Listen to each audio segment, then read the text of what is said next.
Wow. This hammer's quite big. It's almost as big as mine.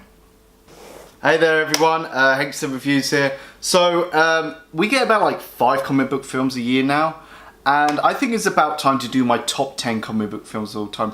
I did do a list last year, but that was when I had really bad quality and I didn't really think it through. And I split it into 3 parts, but now I'm going to do it in 1 part with good quality and scripted this time.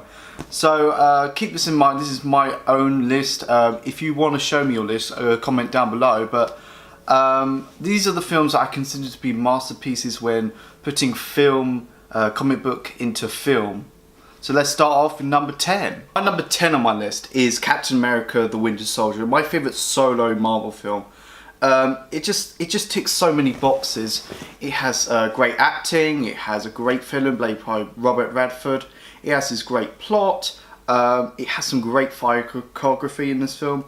There's not really much of a love interest, but I like the chemistry between Black Widow and Steve Rogers. There was just so many going for this film, and also it was like it had this high bar of releasing messages of political fortitude and courage, and it has like all the essentials you need for a great action film. So that's why it's number 10 on my list. Moving on to number 9. My number 9 on my list is an animated film. Big surprise, it's Batman Under the Red Hood. Now this one has a great storyline and it has exceptional direction. I didn't understand why it wasn't released in theatres, but I think that's because it was low budget and it was animated. But you really get to dive into the relationship between Batman and Robin, the Jason Todd version, and you can see how it was so complicated and how it just fell out into place into the storyline. You have some great voice acting. You don't have Kevin Conroy and Mark Hamill. You have others such as Bruce Greenwood, John Diemago, Jason Ackles, and Neil Patrick Harris. Even though you kind of know what the twist is, what is the secret identity of the Red Hood, but it was so thought executed, and that's why I just love Under the Red Hood.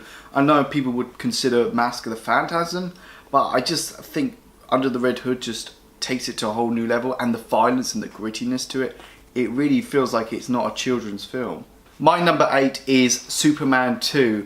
Let me just say, Christopher Reeves is still my favourite Superman, and he will always be my favourite Superman. But everything in this film is importantly and entertaining, and it's just done so well in this film. And I'm just upset because it only goes on for 2 hours, and I wish it went a little bit longer. But everything from the criminals taking Houston, Lois finding Clark's identity, Clark giving up his powers to be with Lois, it was just so entertaining, and it was so valued in this film.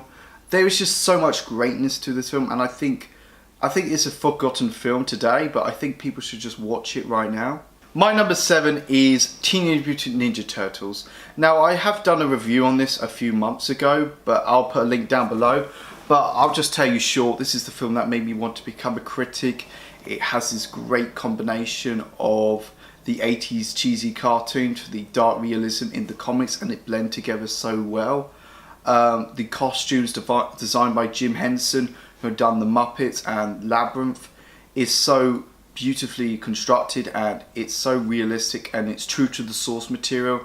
And at its time, it was the highest independent film at its time, and back in that day, independent films weren't really much of a thing.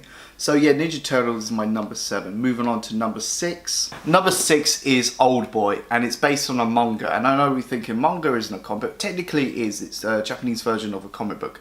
But anyway, this film is so messed up, and it has mind-blowing twists and turns. The film is about revenge, and how revenge takes a toll on us in unexpected ways.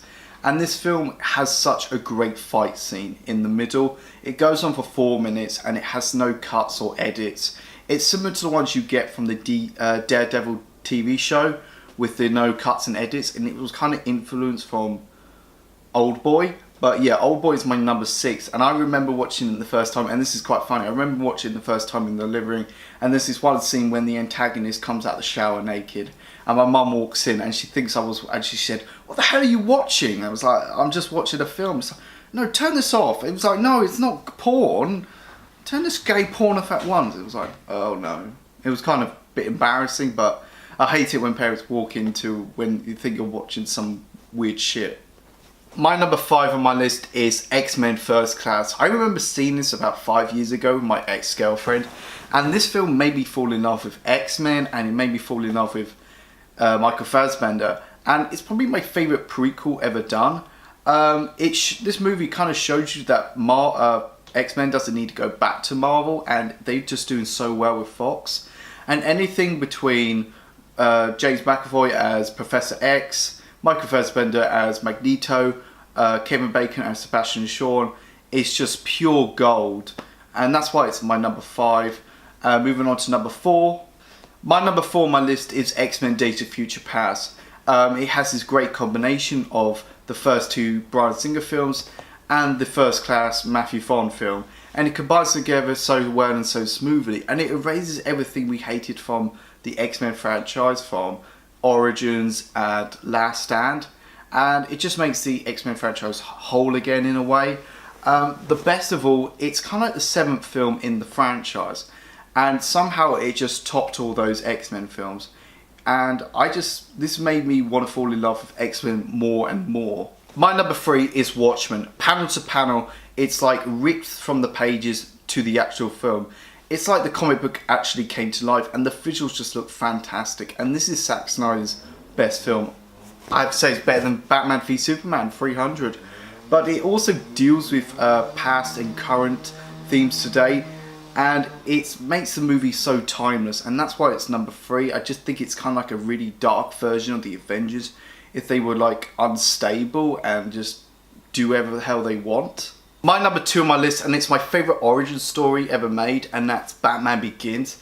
Everything from the locations such as Gotham City, the characters and the subplots feels so realistic, and this is my favourite character study on Batman.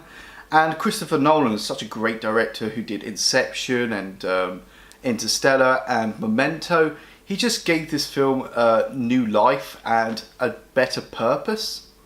And my favourite comic book movie of all time, it's Avengers, of course it is. This film wasn't supposed to work, but it did so well, and it became the 3rd highest grossing film of all time.